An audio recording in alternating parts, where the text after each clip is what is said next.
Как давно вы в последний раз играли в Майнкрафт? Согласитесь, вопрос достаточно тривиальный, и хоть у многих ответ будет разниться, я спрошу еще раз.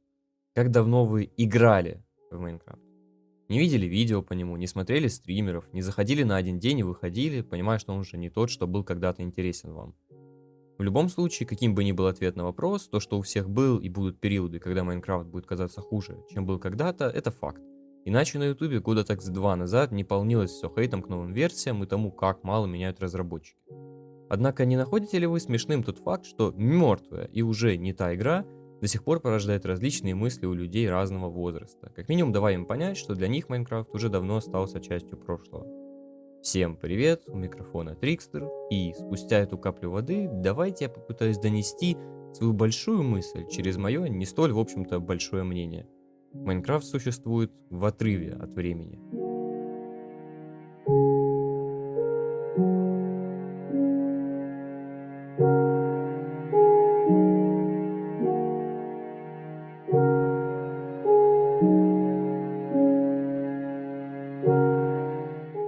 На самом деле, донести всю необъятность того, насколько творение ночи всеобъемлющее, попросту невозможно. Первостепенный Майн в годы своего выхода, несмотря на очень быстро растущую аудиторию, критиковался многими за свою графику. Ту простоту, которую, я уверен, в 2015-м презирал каждый второй мускулистый мужик, играющий только в Metal Gear. Но сейчас прошло уже не то чтобы пару месяцев с момента релиза игры. И хоть очевидно, что Mojang не ставили перед собой цель менять отношение игроков к визуальной стороне видеоигр, да и тут скорее нормы и шаблоны сыграли свою роль. Но неужели сейчас найдется хоть один здравомыслящий человек, который будет критиковать эти кубики и пиксели? Люди прочувствовали всю красоту этой игры, но почему-то никто даже не задумывается над тем, насколько плавно поколения данной игры смогли вырасти и не только понять красоту этого кубического мира, а еще и донести ее в массы. Прежде всего, конечно, это людям удалось именно благодаря тем самым возможностям, которые дает тебе игра. То безумное количество модов, ресурс-паков, шейдеров, датапаков, карт. Это все несет в себе такие большущие границы, что начиная с безобидных больших модов на индустриализацию или магию, можно спокойно упереться в карты, запрещенные в разных странах, и, боже упаси, Дженни мод. И как бы да, творцов никто не осуждает, я сам делал парочку, может и не настолько, но все же кринжовых модов. Тем не менее, поддерживая тейк, стоящий во главе угла. А смыло ли время все то, что люди сделали годами? К моему глубочайшему счастью, видеоигры в принципе, несмотря на плохую презервацию самих себя, если они имеют достаточно большое комьюнити, не теряют свои фанатские работы. А Майнкрафт даже выделился, поскольку здесь игроки додумываются не только сохранять прошлое, уча и запоминая его по сей день, вдохновляясь им как эталоном, но и даже создают ремастеры, как, например, легендарная карта с бутылками, которой лет больше, чем некоторые части моих зрителей. А ее все равно не забыли и в некотором смысле поддерживают. Время не просто не стало властно над этими вещами, а даже более того, преобразило их для кого-то абсурдно странные и бессмысленные, однако до ужаса смешные творения, которые приятно вспомнить с друзьями, а для кого-то сделав из них ту начальную точку опоры в мире геймдизайна, программирования, ну или любой другой сферы. Ведь копать и крафтить это одна из самых разнообразных в плане выражения творчества игр, развитие которой не в последнюю, а точнее даже в первую очередь, делают так модно критикуемые в последние годы разработчики. Безусловно, факап, случившийся в момент анонса Пещеры Скал, был большим ударом для игроков, особенно учитывая то, насколько большое по объему обновления получили игроки до него. Как ни крути, а по сей день адское обновление остается любимым у очень большой части публики. Но давайте взглянем правде в глаза и в очередной раз вернемся к тейку. Повлиял ли тогдашний кризис обновления, по сути разделившегося на три части, на будущее самой игры? Здесь уже ответ, казалось бы, очевиден. Ну, конечно, повлиял. Теперь разработчики показывают только то, что уже точно будет в игре.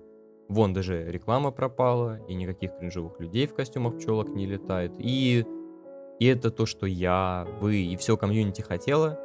Если раньше, каким бы пустым, заполненным рекламой и абсурдно растянутым порой мероприятием не был бы Майнкон, показ обновлений всегда ощущался чем-то весомым, даже если показано было мало. Это мероприятие, конечно, уже давно не было настолько ламповым, как во времена ночи, и Deadmau5 уже не выступает на авторпате, потому что никакого авторпати нету. Однако, все еще был отличный повод собраться с друзьями в дискордике не в очередной катке, а забыть и забить на все, ожидая увидеть то, в чем в этот раз разработчики будут нас удивлять. Сейчас, может быть, разрабы и делают ошибки, как, впрочем, и любой человек, уж такова наша природа. И все же, хоть дропы лично мне как система не нравится, спорить с тем, что она во многом гораздо более эффективная, прежде всего для самих разработчиков, трудно. Тот медиашум, создаваемый вокруг майнконов, со временем, благодаря нам же и сменил праздник на вот уже будничное ожидание очередных мелких обновлений. Потому что раздуваемые объемы обновлений с годами должны были привести нас к такому, гораздо более инновационному и тиктоковскому подходу к разработке. Но знаете, что самое смешное? Настоящие инновации Майнкрафта не в дропах и не в сроках, а не в людях, которые, казалось бы, уже ушли из игры, но навсегда остались ее частью. Всем здрасте и добро пожаловать во вселенную Майнкрафт.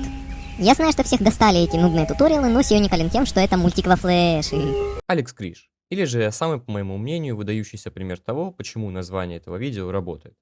Для людей, не посвященных в контекст, советую глянуть парочку анимаций с его канала, ссылочку оставлю в описании. Но если ужиматься, то Алексей это такой же, как и мы все, обычный человек, со своим очень большим разумом, в котором таится много интересных и хороших мыслей. Отрицать тот факт, что Криш в некотором смысле стал известен благодаря Майнкрафту, было бы очень глупой затеей. Ведь именно Майнкрафт для нубов подарил ему одну из самых больших аудиторий в его сегменте. Но можно ли самого Алекса, как автора, назвать майнкрафтером? Конечно, для кого-то, может быть, он и остался креатором, чьи идеи закончились на Майнкрафте.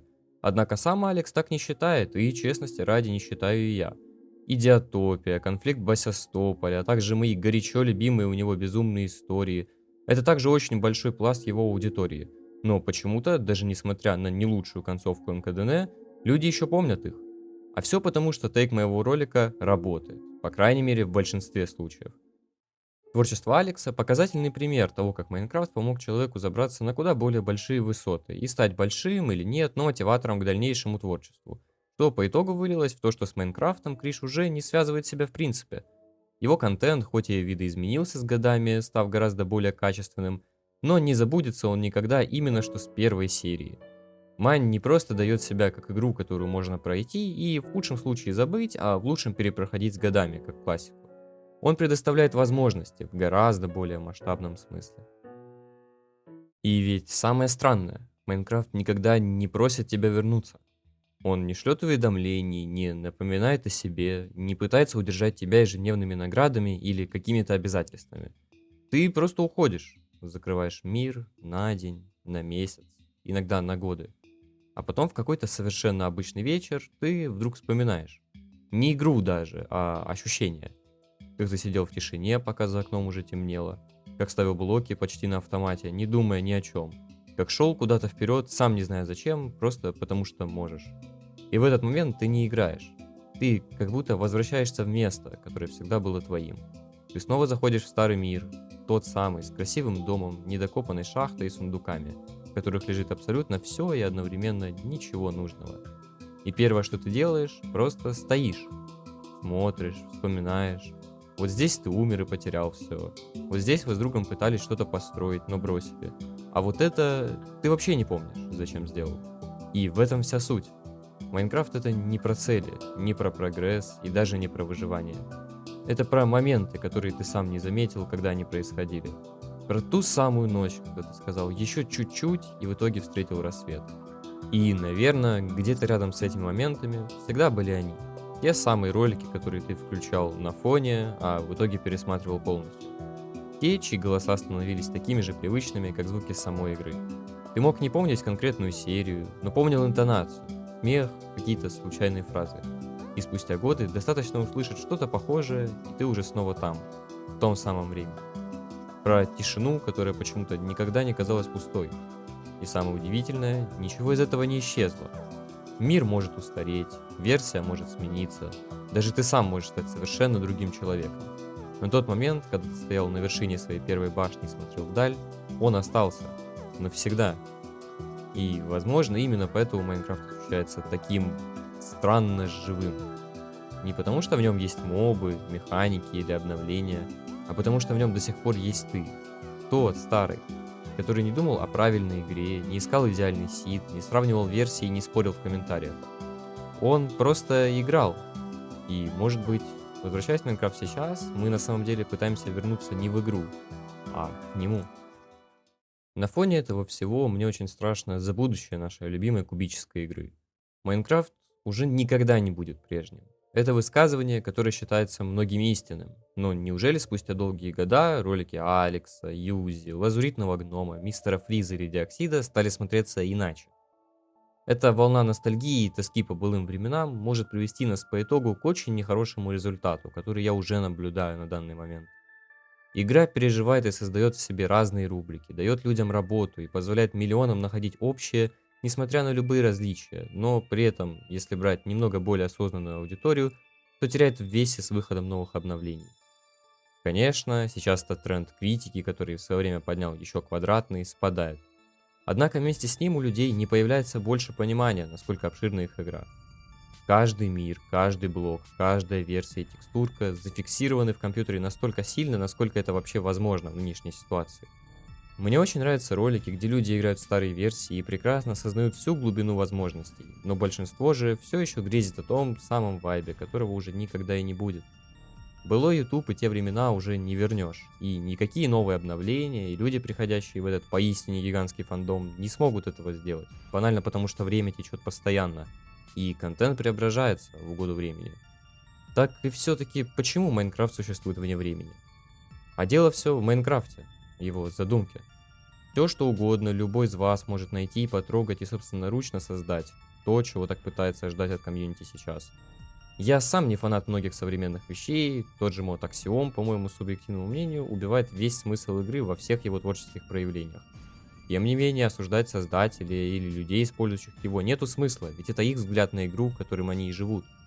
Каждый Майнкрафт персонализирован, что даже не является никакой формулировкой, завернутой в глубокий смысл. Каждый твой мир, конкретные воспоминания, заложенные в ностальгичные нотки. И знаете, есть в этом странное утешение. В большинстве игр твой сохраненный мир просто набор байтов, который рано или поздно сотрется вместе с диском. А в Майнкрафте даже заброшенный мир, где ты построил кривой дом, залитый лавой и бросил его на полпути, все равно остается чьим-то воспоминанием. Кто-то зайдет в него через 5 лет и увидит этот ужас из дерева и булыжника, засмеется и решит не достраивать, а просто посидеть на крыше.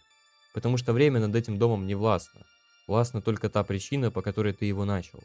А она, если честно, никуда не делась. Я искренне надеюсь, что после данного ролика откроют глаза хотя бы капельки людей на то, каким может быть Майнкрафт, если вы того захотите. Давайте вместе ценить Майн за то, какой он есть. Он является самой творческой и разнообразной в плане доступности и возможностей создания контента игрой, а посему хоронить его при каждом глобальном или нет изменении просто не имеет смысла. Каждый из нас создает свой мир таким, каким захочет его видеть. Майнкрафт стал апофеозом многих жизней, чей контент на том же ютубе помог развиться реально большому количеству людей и изменил многое в рамках самой индустрии, создавая целые жанры. Поэтому давайте вместе создадим новый мир, включим музыку на всю громкость и просто отдохнем. Если вам понравился ролик, не забывайте подписываться и ставить лайки, а также, если вас интересует дальнейшее развитие канала, то напомню про мой телеграм-канал и с недавних пор Donation Alerts, где вы можете посмотреть, чем я занимаюсь в свободное от роликов время и поддержать меня монетой, если появится желание. Засим я откланяюсь в свой старый дивный. Сегодня поиграю я в Майнкрафт с рассвета до глубокой ночи. Наружу выходить мне лень, пусть даже там отличный день. Сегодня поиграю я в Майнкрафт.